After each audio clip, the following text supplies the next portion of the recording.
All right, appreciate it, Kevin. I also want to thank Jim for all the work he's done kind of behind the scenes, helping get this together. And I'm really excited about it, not just about me giving a presentation, but just the prospect of us having this continuing improvement thing. And it's a really cool idea, and I stepped in right at the right time and said, oh, that sounds neat. Hey, I could help. And then no pressure, I'm the first one. So maybe just some of that friendly hazing of joining mentor and letting the new guy do the new stuff. That's fine. Yeah, I'm sure y'all read my bio. My wife kind of laughed at me because I mentioned going all the way back to high school, loving math. I'm like, well, yeah, I know that I love math because it's so fundamental to functional programming and be why I'm so into this. And but I think you'll enjoy it too. It's just everybody here that's had background in any software development. So we'll jump right on in. I'm going to do first a quick overview of how I'm going to present this because I've got an hour to explain the whole paradigm, right? So there's no way that's going to happen thoroughly, but what I am going to talk about some trends in software that seems to be influencing the popularity of functional programming that's coming around. What's different about this paradigm? How is it different from like object-oriented and things like that we are more familiar with? How do you actually apply it? We'll talk about the theory a little bit, not too deeply, but then say, well, that sounds neat. How in the world do I actually do that? Then I'll talk more about Scala in particular. This presentation is heavy with Scala. It happens to be the functional programming language I've taken time to learn. And I'll talk a few things at the end about that, and then finally we'll finish with questions. And I know in the invite presentation we've asked that you email Jim if you have questions throughout the presentation. We'll handle those at the end. And I think that includes our home field advantage crowd too, right? Yeah, we'll end up taking those live. Yeah. We're not doing on mail. All right, so first off, is it trending in the first place? That's a good question to ask because everybody says, hey, this is trending, it's popular. Is it really? It's not very scientific, but the best numbers I could find was interesting about a monad tutorial trend. So you probably don't know what the term is. In functional programming, a monad is a structure that represents computations defined as a sequence of steps. It's almost like polymorphism for object-oriented programming. Once you get into it, that's one of the first big words that you learn. And so that's what monads are. And we actually see kind of an explosion over the past 10 years of monads. And if you can see the chart there, it's really gone up. Now, of course, you can say, well, maybe more people are blogging. It's not very scientific. I mean, I think the number's only up in 30s or 40s. But I thought that's kind of interesting. That was thought I would at least try to show, yeah, there's some trending. That's the best I come up with. I think most people are kind of aware that, hey, there is this interest. So let's talk about that a little more and talk about Moore's Law in particular. So I think everyone's familiar with Moore's Law. It's the observation that over the history of computing hardware, the speed of integrated circuits doubles approximately every 2 years. Now, hopefully some people are looking real skeptically. I see some skeptics because it's not right. And it's often the way it's quoted. We say, yeah, everything gets faster. But that's actually not the case. First off, Moore's Law is more correctly stated. The number of transistors doubles every year. And what's even more interesting is that actually we're not getting any faster anymore anyway. There's a really cool chart that you can find online. It's kind of an easy find if you just Google this because it's really interesting. We see in the green, I know you probably can't read the legend from your seats, that is the transistors. That's Moore's Law. It's still alive and well, going up. But the problem is, as we all know, we started making more cores and more processors and so forth on our chips. And as a result, our clock speeds have kind of flattened off. We've kind of hit a limit there. The power has leveled off, and performance per clock cycle has leveled off. We've kind of hit some physical limits on how much faster we can make our processors with more transistors. So we say, well, let's just make it have more cores. So that's kind of changing the way you have to write software now. You can no longer just write code and hope, well, computers want to get faster and faster. It's like, well, now I've got to start thinking about how do I go across cores? How do I make multi-core programming? So as Herb Sutter proclaimed about 10 years ago, free lunch is over. He's got some really good quotes in here. I just picked out a few. It said, instead of driving clock speed and straight line instruction throughput however, or instead turning in math to hyper-threading multi-core architectures. Of course, talking about the chip designers and CPU manufacturers. Applications will increasingly need to be concurrent if they want to fully exploit continuing exponential CPU throughput gains. And the vast majority of programmers today don't grok concurrency, just as the vast majority of programmers 25 years ago didn't grok objects. He said 15 in the original code. So that's kind of where we're at today. So we're seeing a lot of these changes. And as you know, he kind of said we don't get it right, and I don't know if any guys know who Jimmy McMillan is, but he would say this: concurrency is too damn hard. It's just not easy, right? Because there's a lot more you got to think about. But before that, well, why is concurrency so hard? What's the deal? I just went again, Wikipedia, you know, the source of all knowledge, and here we see about Java concurrency, the programmer must ensure read and write access to objects is properly coordinated or synchronized between threads. I know a lot of our developers are also C++, and I found an interesting quote on a blog article I read. It was real good. C++ is designed for single-threaded programming, and parallel programming requires revolutionary rather than evolutionary change. 2 words, data races. And you may not agree with his opinion. I think it's pretty fair, but what's interesting is data races. That seems to be the crux of a lot of the problems that make concurrency so difficult. So let's look at data races in particular. So I found this definition in an actual scholarly article, so this one's not Wikipedia here. Data race occurs when 2 concurrent threads access a shared variable and when at least one accesses a write, and the threads must use no explicit mechanism to prevent accesses from being simultaneous. So I like to restate it, kind of break it down. What's the recipe? What are the necessary conditions? You get 2 concurrent threads, you get shared memory, at least one write, and a mechanism is not used. And I think if we could get rid of one, we'd probably be in better shape, right? Because it takes these 4 sort of conditions to, when you have these 4, necessarily makes the case that you have data races. And concurrent threads is here to stay. That's the whole point of the Moore's Law and everything. That we're just going to get more and more cores. My cell phone has 2 in it. I mean, it's they're here to stay. Shared memory, if you know, you probably, if you've studied multiprocessing, you say, well, yeah, we could quit sharing the memory, but in typical architectures of the day, you have a lot of OS overhead if you go that route. It's not very practical for applications. Programmer error, that's here to stay. Look, let's quit acting like we're going to get better. We're always going to be error prone. And not to mention when you have data races, those are so difficult to debug, and they only show up in production, things like too, so that just makes it all the worse. But what's interesting is that, hey, can we do something about the write? You know, the other 3 I don't think we can get rid of, but maybe we can do something there. What if we quit, right? So we want you to stop using variables. Let's give it a shot, see what it looks like. So I'm going to revoke your write. It's fun. Hope you like it. So looking back, but this is not anything new, because we can look back over the history of programming. We've been revoking things all along. We go back to 68, got structured programming. Everybody knows Dijkstra. He said go-to statements are considered harmful, so we got rid of go-to, revoked that. It's done. Prior to that, obfuscatory programming, generally credited for the first programming, obfuscatory programming language is Simula 67. Got an echo? Yeah, I think we need somebody to mute the line. There's starting to be an echo come through.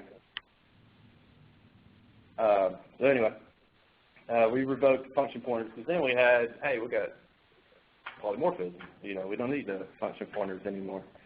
Well, the funny thing is we're actually going backwards in time, right? The functional program is even older. And if you notice, list, it was the first one. And we got rid of the reassignment of variables, in which I scratched out, said no values, because then you start talking about values rather than variables, because they don't change. That's just it. You've gotten rid of the ability to write data over existing data. So if you've done that, how did they get to these points and sort of over time, right? Because you actually saw functional programming was older, but that's not one we've stuck to. And so I've kind of broke this down into 2 timelines. We all know this nice little architecture here, the von Neumann architecture. That's the basic model for all of our computers. And if we go back to kind of over history, you know, first you start off, you just have binary stuff when we had that, right? We're like, oh, this is great. And then, of course, you probably actually use octal codes and stuff. But that's how you program. It said, that is too hard. So let's get to assembly. That makes it a lot easier. And everybody was excited, and this is great. We started programming assembly and said, well, no, that's too hard. Let's try to make it better. And so we went with Fortran. I even had the privilege of finding it on a punch card. That was exciting. So that's how we started coding, right? Fortran, eventually we had C. And this is by no means an exhaustive history, but eventually we looked at this and said, okay, that's great, but that's too hard. We need objects. We need to make this better. And so C++ became popular, and of course Java comes later. And now, again, it's not exhaustive. There's other languages and things. Ruby is popular and so forth that kind of build from there. But what's interesting is they kind of go to higher levels, whatever that means. But, just keep getting up and try to make them better and better. What's interesting, though, I think functional programming, they don't start with the von Neumann architecture. They start with Lambda. What is Lambda? There's this formal theory of computing called Lambda calculus. It's developed in the 30s, actually. And it's a very formal mathematical model for what does it mean to compute things, what does it mean to evaluate. And that's actually where all functional programming kind of stems from. They never looked at like what the computer's actually doing. And they started up there. So we already mentioned you start with Lisp. Here's a nice little shot of what Lisp looks like. Lots of parentheses. That's what it's well known for. Some more that's kind of around and popular still. You've got ML. One that's really popular among the functional programming is this one's not Erlang. It's Haskell. And then Erlang has got its own sort of famous run through functional programming for where it's developed at Ericsson, and then my favorite, Scala. There's plenty more. And the point I wanted to get at here is that these guys kind of went a different direction. They started with theory. So here's this mathematical model, but it's gone and pushed down into practice more and more because early on, it wasn't very practical to use these languages because software, our underlying architectures weren't quite ready to do it so well. But it's gotten to where it's more and more practical now, and some of these languages are actually focusing more on how can we actually make software out of these. So there's kind of a dichotomy formed here. And what's interesting is usually you'll see people say, okay, there's obfuscatory and there's functional. They're at odds to one another. You can't have one or the other. Well, it's a false dichotomy for Martin Odersky. Now, he's the creator of Scala, the guy that's always been behind it. And that, of course, is not the only language. It's a hybrid. JavaScript has it's very object-oriented, has a lot of functional features and so forth. But from the ground up, he said, hey, object orientation and functional perpendicular concerns. You can have both. And that's certainly how he designed Scala. So what's really the dichotomy that you get with functional programming is the von Neumann / imperative versus Lambda calculus functional. So you hear me say imperative programming, that's what I mean. When we talk about von Neumann, we talk about memory and you can change values and so forth versus functional. And again, another way to think about this is your sort of mindset, manipulation of program state versus evaluation of mathematical formulas. And that's the dichotomy that's formed along that assignment axis. So about those rights you had. I don't know if anybody remembers this guy, but all your rights are belong to us. Not too many people remember that one. We've been a couple of years to that one. So how are we going to program that way? All right, we took your rights. You can't do it anymore. So how do you do it? Well, let's go back to school and actually talk about what a function is, because that's very fundamental, obviously, to functional programming.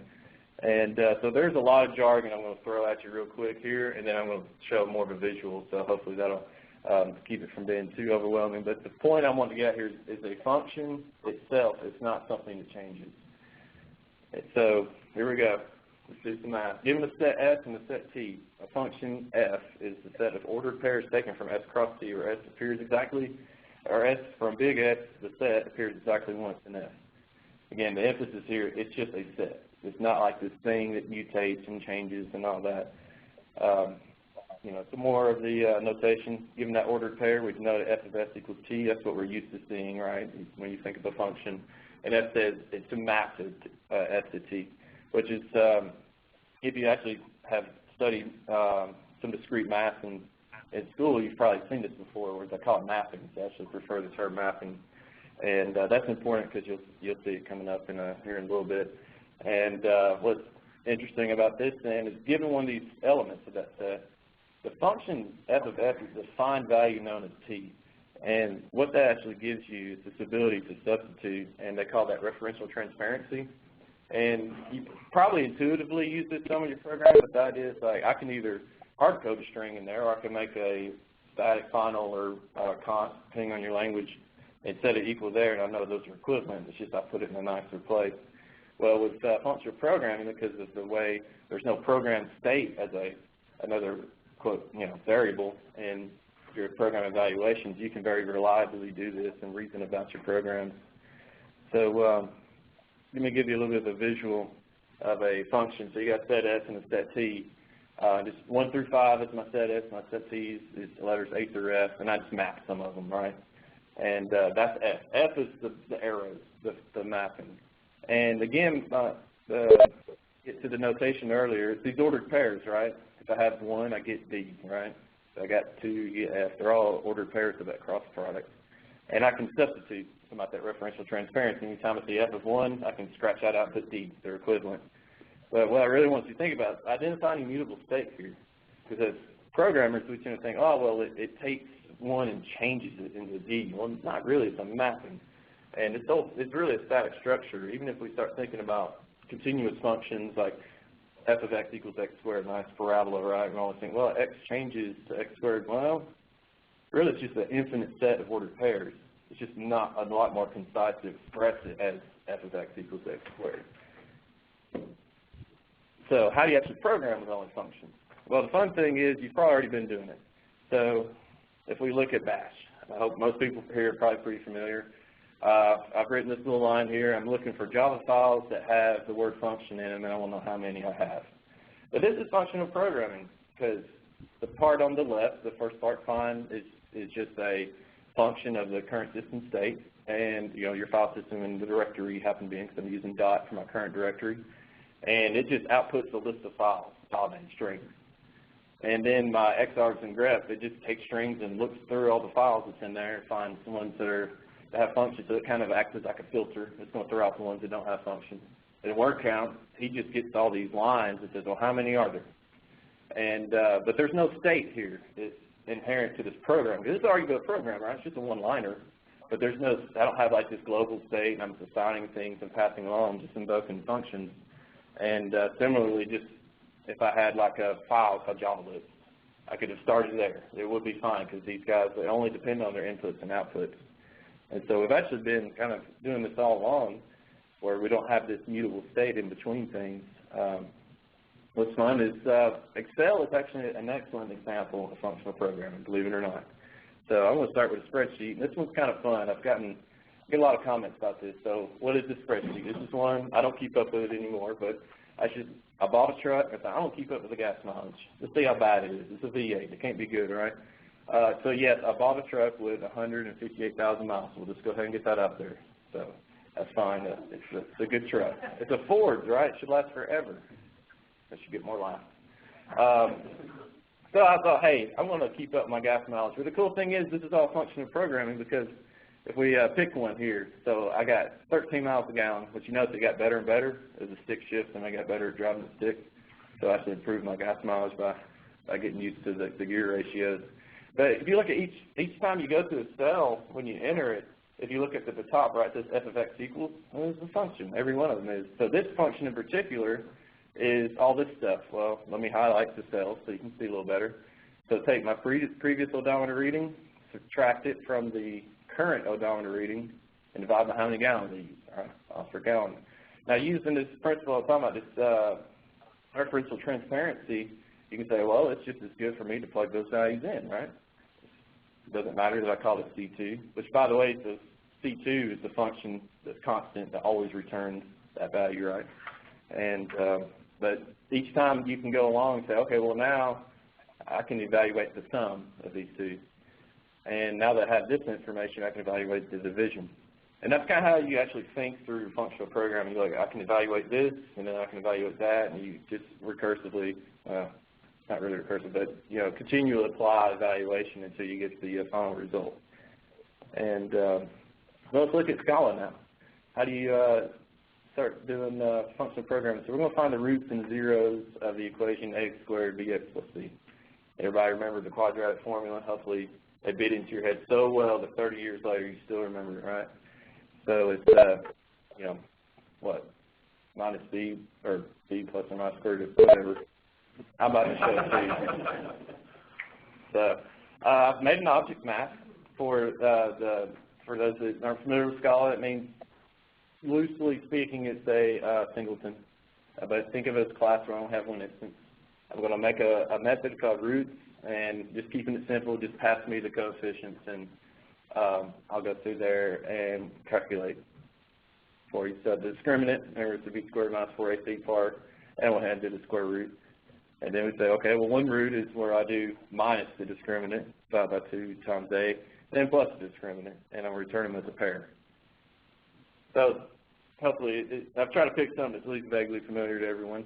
And what's interesting about this, though, is you start looking at, okay, for me to evaluate that last line, my ordered pair, I need to know what root 1 is. And to be able to evaluate him, I got to know what B is, I got to know what discriminant is, I got to know what A is, and so forth. And going up, and eventually I need my arguments. Root 2, similarly, I need to know the discriminant and then A, B, and C.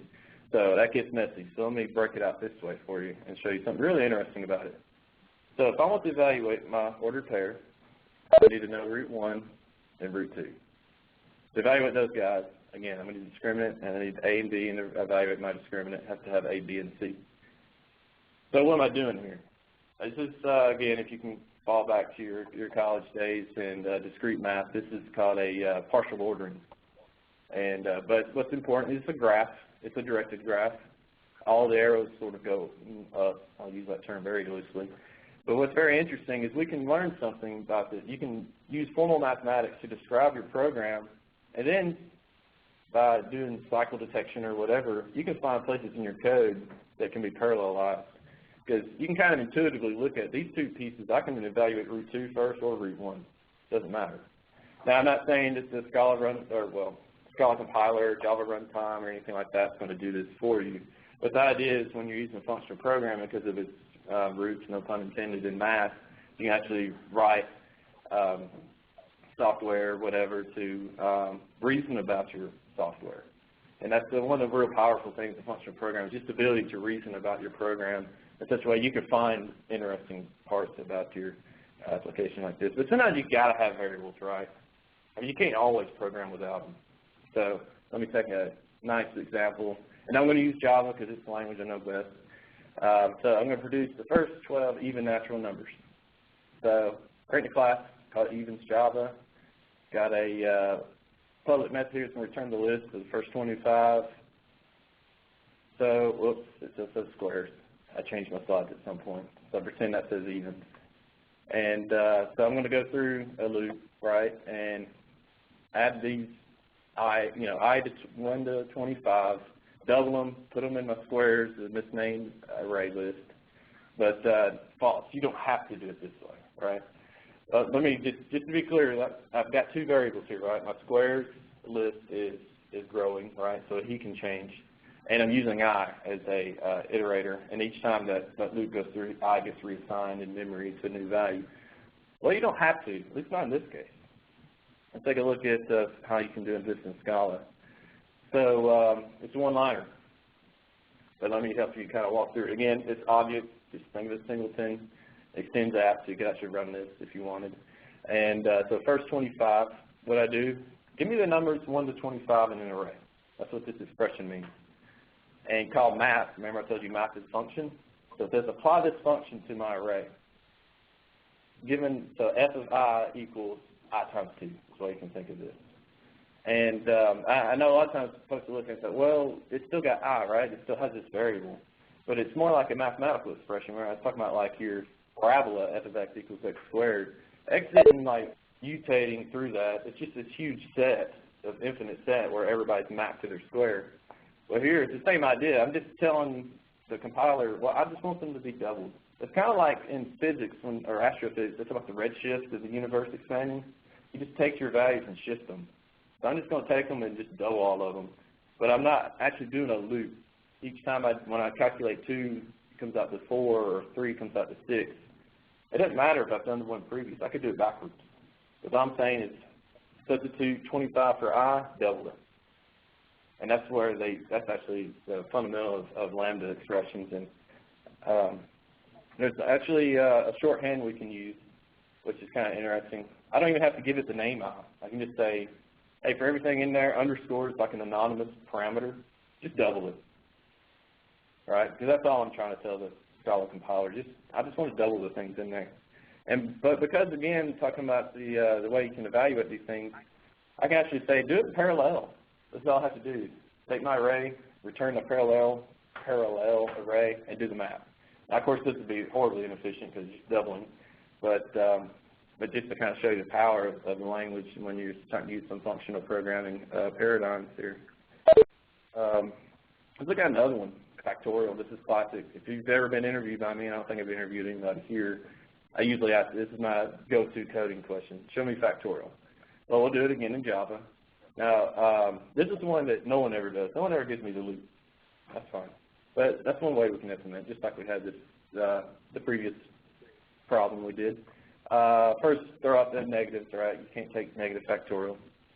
I decided to go with, create my value that's going to, that my result, I'll say, the factorial is going to be 1. And then I'm going to loop through, right, all the way up to n and multiply factorial times that one, that integer, and return the final result. Now, usually what I see when I do an interview, I end up with the recursive one. And just for good measure, I marked it final, because that's more functional, right? You don't change that. Again, I'm going to throw my legal argument if it's not valid. Well, if it's less than or equal to 1, because 0 factorial by definition is 1, then return that. Otherwise, return recursion, right? Let's use the one to get, so you can go, hey, you know what, I don't need a functional programming language to do your functional stuff. Well, sometimes that's true. You could use recursion. But there is a bit of a caveat, right? What if you're doing recursion of a really huge list? What happens? Stack Overflow. So let's look at factorial and Scala. So the first one I'll show, recursive again, exactly what you expect. There's a little bit of some nice little require syntax you can use. It says, hey, that n must be positive or non-negative. If it's less than 1, return 1. Otherwise, do the recursion. There's no explicit return. So in Scala, the last expression is always returned unless you explicitly say it's something else. And of course, it's a type int, as you see at the top. Everything's kind of reversed from Java, so n is type int, and my recursive function is of type int.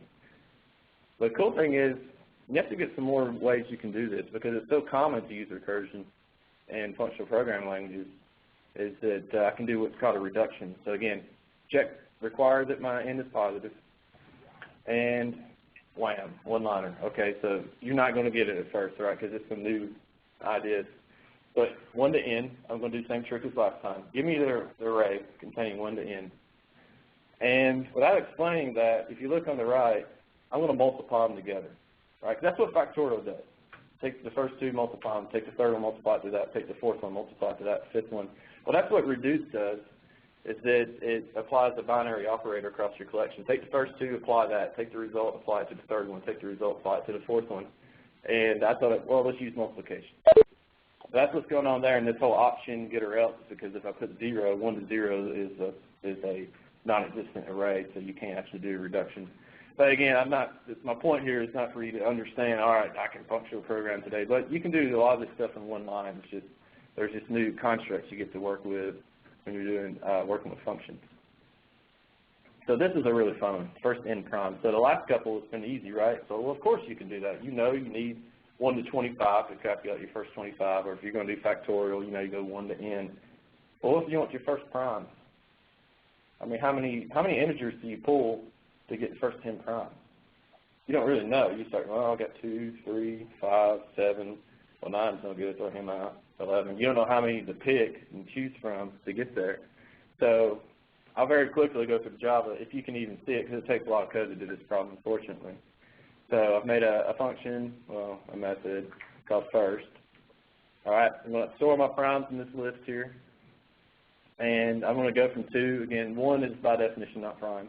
So I'll start with 2, and I'll go into my prime size that's big enough. And if my number is prime, we'll implement that in a moment, then throw it to the collection, return prime. All right, now I've got to figure out, okay, is this thing prime? Assume it is prime until I find out that it's not. All right, this is the most horribly inefficient way to implement it, but it's just by the definition of prime. So go through 2 to the, again, if you have a divisor that's not 1 or your stuff, then you're not prime. So just go looking for them. If I, as I'm going through 2 to less than myself, divide it evenly, modulo is 0, then I'm definitely not prime, and I break out of the loop. And finally return is prime. It takes a couple lines of code to do that.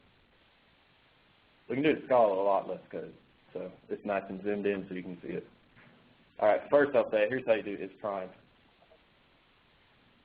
So here's some kind of fun stuff. Again, I can do my little array thing, right? Give me the array starting at 2 all the way to n minus 1.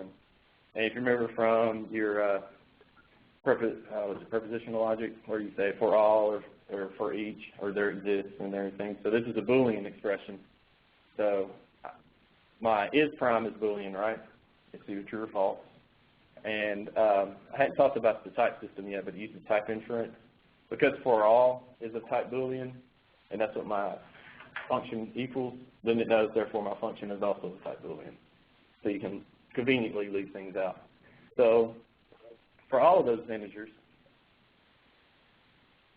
again, name it I. If the integer I'm testing for prime is modulo with this I is not equal to 0, meaning all the numbers from 2 to 1 less than myself does not divide me evenly, then I'm prime. And that's how you can define it. So what it's going to do is actually test all of those values, and if they are all prime, then you say true. And then if you want to find your first n, you say, okay, give me a string from 2. What's a string? It's actually an infinite collection. I won't get into details of how they pull that off, but the idea is that start with 2, and if I ask for more, give me another one, and give me another one, give me another one. And it logically represents that infinite collection. So I filter out the ones such that I get the ones that are prime. If the filter will say, I want the ones where it returns true. So filter out is prime, take the first n. That's all you do. Again, not expecting everybody to fully become one and understand it completely, but it's just to show, like, functions are a very powerful construct for your programming. You can do some things in really small lines of code, even things you might initially think, well, how can I do that without variables? It just takes more exposure to the paradigm to get there. But this introduces another problem, right? What about your data structures? All right, if nothing can change, if I have an array and you want to add something to it, you've got to have to copy that whole array and add something to it. Well, that is worth looking at. Let's take this example here. This is actually some test code. All the code I've put up here, you can generally cut, paste it, and actually run it. So this is, I'm using tests here because I want to use some assertions. So again, keep pun, 1, 2, 3. It's a list containing 1, 2, and 3. And what I'm going to do is make 0 to 3. Do a prepend, put 0 on the front of it. That's what this operator does. It puts 0 on the front of that list. Now, the thing is, these are all values. They're all immutable. So 0 to 3 is a separate list from the first one. And you can actually do assertions to validate that. 1 to 3 is still size 3. It did not affect it.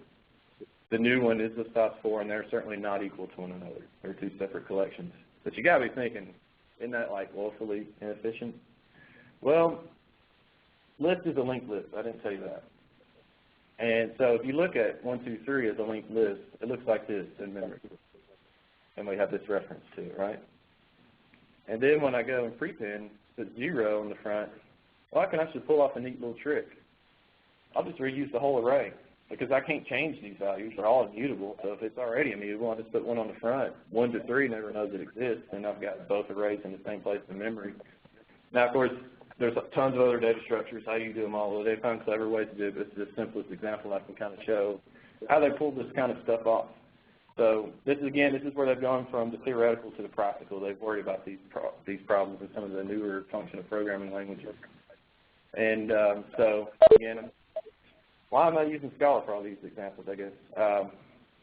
That's, again, that's just a really very terse overview of functional programming examples of how you can do it.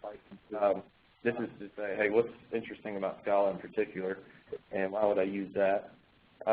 First thing that attracted me to it personally, it's probably plain old JVM bytecode. This is where it makes it dangerous too, right? You can just throw it around wherever you want, but as long as you're in the JVM world. So it's fully interoperable with Java.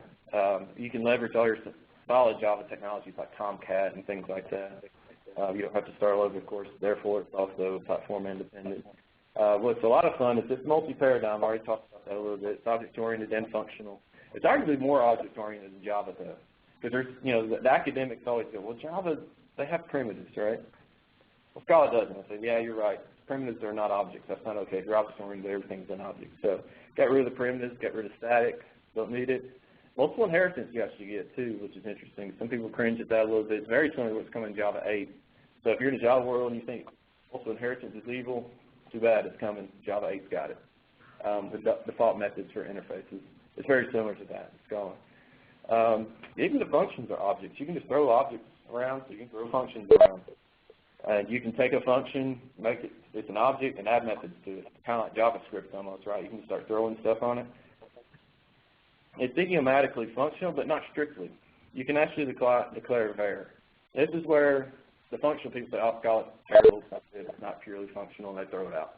But again, the vision here was that Scala would be more practical, and there sometimes you have a critical section of code that needs to be fast, and it is faster to use variables because we're using memory locations, right? So they said, okay, well that's, you know, if you have to, you can reach for this. And that's what's fun is as you work on Scala, you'll kind of see, like, I can be productive quickly because where I don't know how to do the functional thing, I can go ask them Stack Overflow or something, but I can continue on and use a variable. And so you can be productive quickly and learn the new paradigm gradually. Some more things. I mentioned a little bit about the type system. So it is statically typed, although it doesn't always look like it because it's got some dynamically typed syntax features. Now, what's really interesting, the type system is Turing complete. You can write a program in your type system that runs in a compiler. It's very ugly, no one does it, but what I like about that though is like anything I want to express that could be checked at compile time, I could probably do it because it's Turing complete. It's got the type inference I talked about. You don't have to tell the compiler is this a string. You give it a string, it's a string. You don't have to tell me that. You get implicit conversions. If you're familiar with C#, you'll be comfortable with that. Pattern matching is awesome. That's a whole hour presentation itself. Think of it as switch statements on steroids. What's really neat, they consider it a malleable syntax, and so you can create domain-specific languages. I'm going to show an example of that one shortly. And of course, you get all these advantages of functional programming. So you got your multi-processor scaling that you're going after and all that. There's a lot of claims about high productivity because you got the dynamically typed, you know, syntax. People, that's why they love Groovy and Ruby and some of the dynamic languages. It's like, hey, it's just like so fast and easy. And this is one that's very interesting point, and I put my sources throughout the slides, so if you go back, you can look at them. But this one I certainly want to highlight. Typically takes 1/2 to 1/3 lines of code as Java. So I showed one example, right, that was very compressed in comparison to your prime. This is actually, I've been really surprised how much this does hold up. And but you can read the article down there where they talk about how they've come up with that. And it's a long discussion on how they actually achieve that. But that's good. Less code is always good. It's also gaining popularity among Java developers. So companies actually using Scala to attract and retain top talent. Just recently, I heard Hootsuite. If you're not familiar with them, they're their Twitter service to kind of help you organize your Twitter feeds. And they're putting out all these posts on Twitter and everything. Hey, we're looking for Scala developers, and they're getting like the best developers all over the town where they're in and all over the state. People want to do it. So, you know, to some extent, you might say, hey, look, we're writing this in Scala, and everybody's going, yeah, Scala, we'll work for you. So that's one reason it's kind of got my attention. But that's awesome, right? It's the perfect language. All the problems are solved ever. Well, of course not. Nothing's perfect. One big thing they got knocked that's against them is no backwards compatibility across major releases. So, for instance, if you just compile something in 2.9, that bytecode does not work with 2.10. This is something that's very different from Java because, you know, once you compile it in Java, it'll work forever. You know, they've always guaranteed backwards compatibility, but Scala said, well, that's too restrictive. We can't progress if we do that. And I think I've never been a C++ guy, but I know it's a little more common to compile. They're kind of like, so I compile code, what's the deal? So I'm pretty comfortable with this personally. You just have to go back and recompile things and hopefully find out the libraries. I also like this. Java has features that are deprecated since version 1, and they're very fast features. Going back to threading, you can actually stop and kill a thread. That's very, very bad. You can still do it, though, in Java 7 and Java 8. Like, hey, stop that thread. You know, it says deprecate. Well, Scala say, look, this is bad, and you're going to stop using it because we're removing it. And so it can be a bad thing. It can affect your legacy code. Compile is definitely slower than Java, much slower. But guess what? Type system Turing complete. It's still a lot more work for you. The thing is, too, that's kind of nice, the de facto build tool, simple build tool, SBT, keeps the compiler memory. It's kind of like a command line interface. You launch SBT, and you just sit there and say, compile, test, or whatever you want to do, and just do it over and over. So the compiler actually stays in memory. That helps a lot. It's not having to reload it every time. It is less mature than Java. It's not, no doubt about that.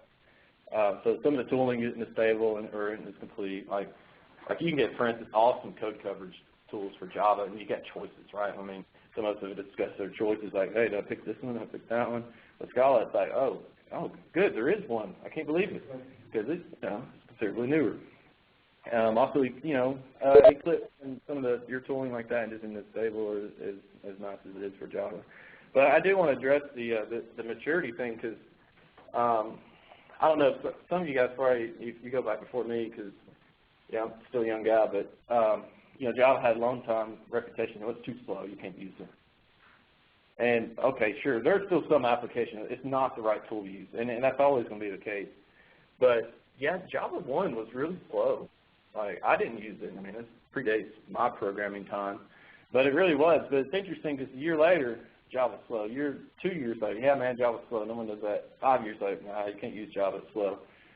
15 years later, nah, it's just too slow. Well, actually, no, it's really fast now. Again, not appropriate for every application, but the JVM rocks. I mean, it does some serious runtime optimization and so forth.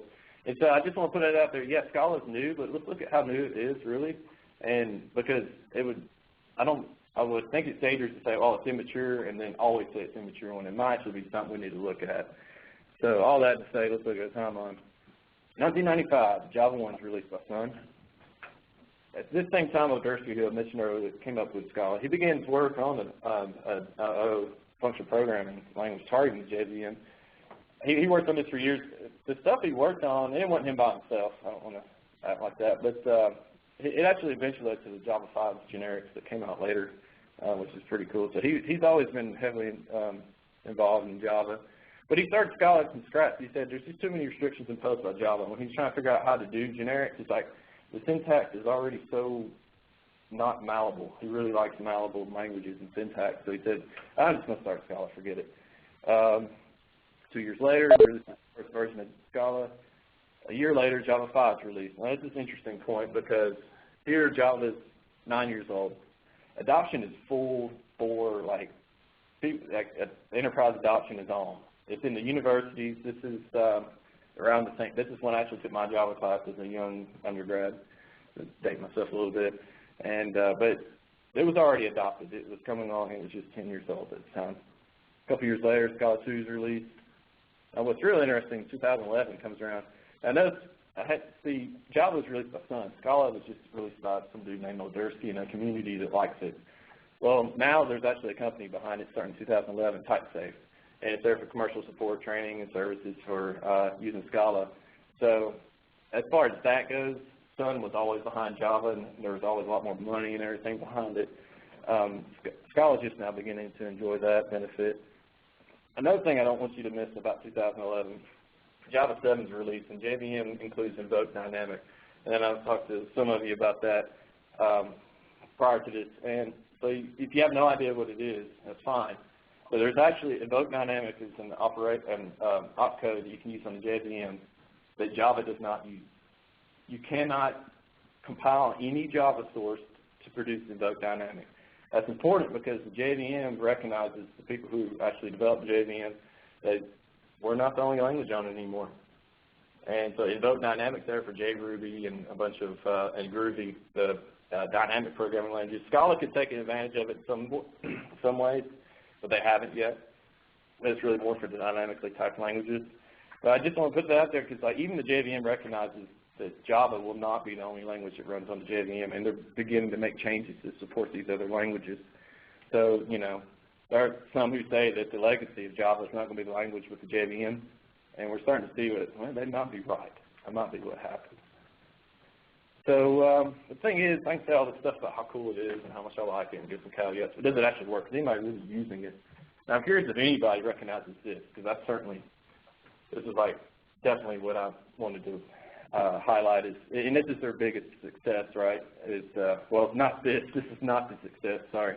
So Twitter had this problem, right? anytime, like say President Obama got elected, fell well time, you know, Super Bowl, fell well. Anytime anything big happened, Alabama wins yet another championship, that's just what they do, fell well. The thing is, like, you don't see them anymore. And what's really cool about that, this is what Scala hangs their hat on, because Twitter actually used Scala to kill it. They said they were using Ruby on Rails, which is absolutely great for certain things, but when you get to the scale that Twitter's at, which is massive, it just wasn't holding up anymore. And so they started rewriting the back end of their stuff. This is about, I'll say it's about 2009. I should have got the time frame. But they started rewriting some of the back end, actually, you know, utilizing Java and the JVM, and they were able to scale. And but they're not the only ones. There's actually lots of companies that have already adopted it. Of course, Twitter. Foursquare I like a lot. The story, I don't like the app. No one needs to know where I'm at. And really, people would go away if they knew I was there. It's like, oh, he's got all his kids with him. I'm not going to the mall. He's there. So Foursquare, though, I like it because they're using my favorite web application framework called List. So I just like it for that because it's a really cool framework to enjoy using. It's nice to see there are real uses of it.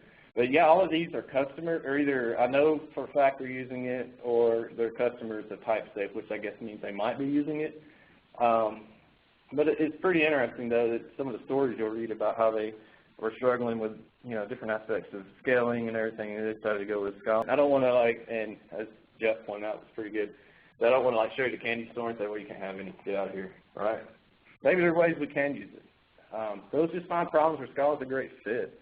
The first one always comes to mind is web applications, because, again, the fundamental thing is, like, I don't have this state that I'm messing with. I'm just transforming things as they come through.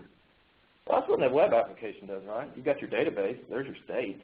If you're doing state outside of that, you're going to have problems. I mean, I know there's a little bit of stuff in sessions, but, you know, even go to Amazon, your shopping cart goes to the database because you can leave that session, go to your other device, log in. Hey, look, I still got that little book I was looking at or whatever is in your shopping cart. So all your state's on a database anyway. You start thinking about it, yeah, I really don't need state. I get a request in, you know, I massage it. I turn it to some kind of request to the database. It comes back out, and I massage it, turn it to some kind of view, shows in HTML. But that's you know, a place where it's a good fit because, well, things I've already said. Anywhere you need static typing, and good examples of that is like if you're consuming generic code like SOAP, you know, that's a nice place to have that static typing, is especially because, you know, if that SOAP interface, the WYSIWYG will change, and you regenerate it, it'll find all the places that are broken. Slow running out-of-bound process such as building. That's another good place to use it because I've done AMP scripts for a long time, and it's such a pain. It's like, all right, here we go, ready to go. Does it compile, does this, does that. 10 minutes later, oh, I misspelled that attribute. You know, so it's nice that, you know, if a compiler can catch it, that's good. And I already said that anytime changes can be detected in your dependencies is good. Domain-specific languages. This is a really neat feature. Anytime you want code to read real fluidly, again, example coming. Utilize Scala in non-production controlled environments is good. The hosted web applications, again, we're not putting it, so we got a lot less control over a customer's environment, but our own environments we got control over. So there, I'm not saying we're doing it, but that might be a place that we can do it. Internal applications, testing. I know some QA people, oh, here we go, developer got saying testing ain't important. We can just use whatever. Again, controlled environment, testing is paramount, no doubt. It's just because it's a controlled environment. We don't send, or I don't think we send test code to customers. And so I wanted to show you this is an example that kind of gets you thinking like, hey, that could be pretty cool. So this is wars1.com. You're welcome to go there, and you won't get very far because it's my application, and you have to have a passcode to get in because it's still heavily under development, and I don't have a lot of time for it. But this is real code. Like, I took this out of my testing library. So first, my application, just real briefly, it's just a workout tracking thing. So it'll go to CrossFit.com, get your workouts, and say, oh, cool, do my workout, put in my notes, save it, and then I can go back next time it comes up. So, oh, last time I did it in 20 minutes. This time I hope I can do it in 19 or whatever. So I'll log in, I get a dashboard. So my dashboard should filter the journal, get a workout journal when searching in. Search knees to elbows. That's one of the workouts you do, hanging from a pull-up bar. So if I search for that, eventually, because right, these browsers got to reload, entries that are in there, the size should be 1. The title of the first entry should be workout 2. Click on that entry, result button. That's going to show my actual results. Eventually, again, I have to wait. the note should be, I completed the workout. So you can write really fluid code. It's kind of weird at times, but you have to get used to kind of what's going on and how it can do that. Just, briefly, parentheses are optional when there's just one argument. The dot is optional when there's just when you're invoking a function. So they've got some little tricks they play. But this is what I mean by DSL. You can write something that just kind of reads like English almost. So anyway, so all that's cool. That's great. So you want to take the next step. You're going to drink the Kool-Aid with me. Let's do this. All right, well, here's things you can do to take the next step. This is where I started. There's actually a free online course that Martin Odersky himself teaches. And by the way, he is a professor at the, I should have remembered this, it's a famous university in Switzerland and for software and everything. But he's out there teaching this. So it's actually part of his a course he teaches in person. He does the first 7 weeks for free online. You can join the Scala user group. This is in a Google user group, and they're real helpful. Scala enthusiast group on LinkedIn is pretty cool if you're just like, you don't really want to get into the programming of it necessarily, but you just want to read, hey, what's going on, what are people talking about, what libraries are people using and frameworks. So that's a way you can kind of keep up with that. If you do start coding, always go to APIs. It's very similar to Java Docs. Always put that out there. Don't let you forget that. You can ask a question at Stack Overflow. There's some really good guys in Stack Overflow that know what's up, and it's not me either. I do answer questions occasionally, but usually I'm not the one that knows the answer.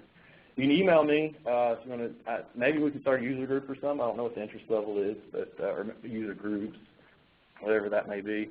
So another shameless plug. You can read my Scala ramblings. This is from my blog. Now normally I think I should promote my own stuff, but the thing is, like, I'm still very new in Scala, so my blog posts about Scala are very intro level. So that's why I'm like, they're very good, because it's difficult to either find a Scala blog that's like assumes too much or too little. And so hopefully it's after having been here, you can read those and that makes sense. And actually, we could host Type Safe certified training if we got really serious about it, because again, that's what Type Safe now exists for. So that's always an option. And so that's it for the avalanche of information I'm delivering in 1 hour about a paradigm in one of its programming languages. So, yeah, questions coming in? No, not yet. Not yet? Okay, they've just been like glued to the edge of your seats, I'm sure.